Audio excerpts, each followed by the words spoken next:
is Robert Fulton. Born in New Jersey, but I was raised in New York. I didn't have such a good life, you know. I mean, it wasn't that bad, but I've had my pitfalls, petty larcenies and stuff, so I have a little criminal record. Probably looks like a lot. It really is a lot, but it's very petty. Not having proper legal counsel back in those days, I copped out to a lot of unnecessary charges. And it built up. You know, I obviously wasn't good at it because I kept getting caught. But I was addicted to drugs, and I was supporting my habit with my criminal behavior. During my last incarceration, I really got close to God and got deep into the Word and realized that I was a changed person. It didn't happen overnight.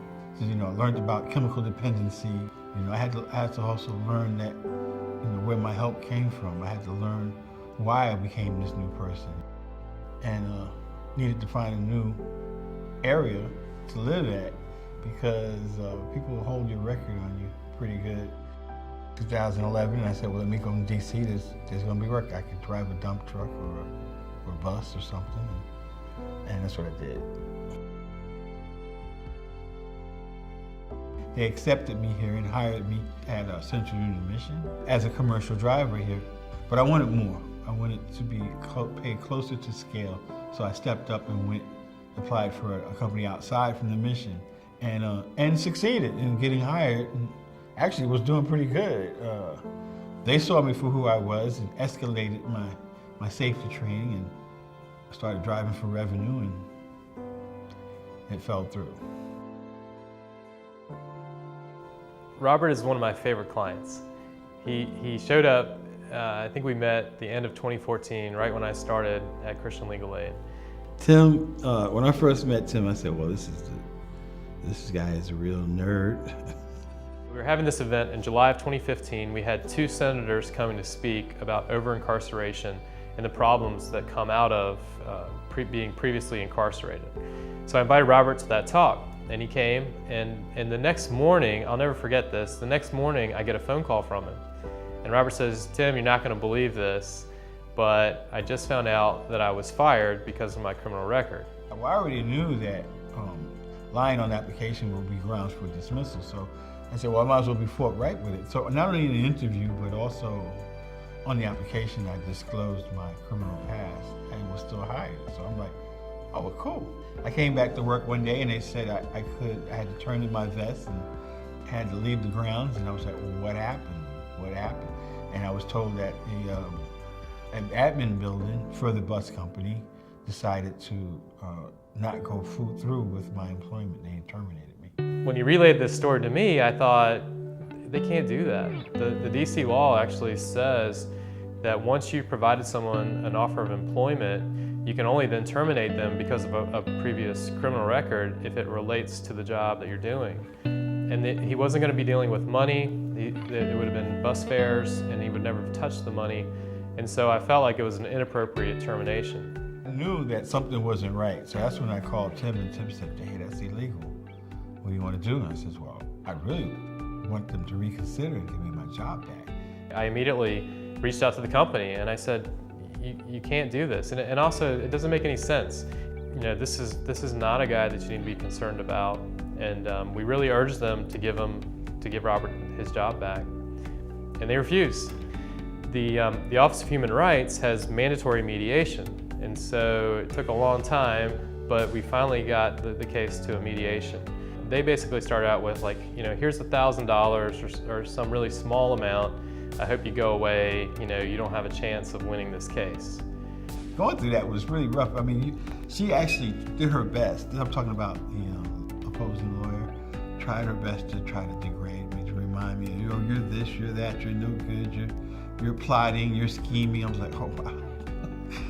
Sometimes he was calming me down, and sometimes I was calming him down. I believe we both at times wanted to just walk out and say, we've had enough, we'll see you in court. But we stuck with it, and we continued to work through it. All through the whole time, I had my Christian brother there with me. I mean, not just holding my hand, but reminding me of what the fight was all about, you know? And so at the end, not only did they know that we were Christians, but they knew that we had rights. And I believe even the attorney apologized for the company in the end And so it was a really sweet moment of getting redemption for what was a really hard case, and then allowing Robert to then get some money so he could pay off the debts he had incurred while he was out of work for those months.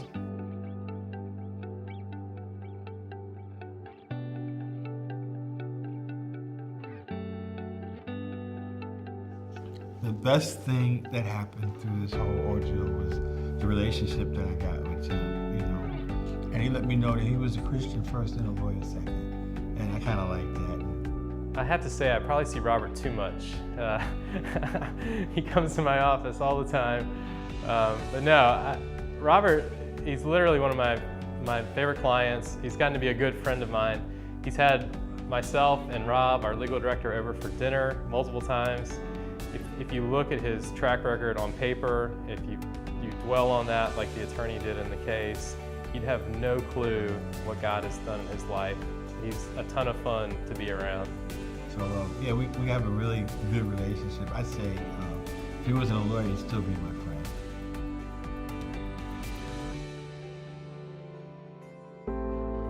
Here at Christian Legal Aid of DC, we exist to serve the legal needs of our clients. Our clients are generally people who are under-resourced, the poor of DC, or we often will help also nonprofits, Christian nonprofits who have legal needs. And our goal is to use our legal skills to provide a service and ultimately share the gospel, or just be the hands of God in encouraging people and helping them through whatever their issue is they're dealing with. We have about 40 lawyer volunteers. We take in clients with any kind of issue, pretty much, and we have volunteer lawyers, usually in teams of 2 or 3, who meet with one client at a time, and then try to provide advice there, and if they need follow-up, the lawyers will follow up and try to resolve their case. We've seen a lot of growth in just the clients we've been able to see. We're trying to move our clinics from not just an advice and referral service, but actually resolving people's issues. And so this year we've taken on 56 cases after the clinics. We've resolved 28 of those, finished their cases up. 28 of them we still have pending. We're still working on those cases. In the past, we probably would have taken on 5 cases a year, if that, and actually gotten resolution for the clients. So I think our real growth has happened in the quality of the service that we provided, and that's something that we want to continue going forward, is really solving issues. And I've seen clients come in completely discouraged and watch the lawyers have to tell them sometimes, we can't even solve your legal issue, and the person walk out with a smile because they were heard, because they feel valued just by having a lawyer take the time to talk to them. Just on a personal level, it's an amazingly powerful thing to watch broken people meet with other broken people who happen to be educated lawyers, and to just share that time together and to be an encouragement to each other even. It's a powerful thing.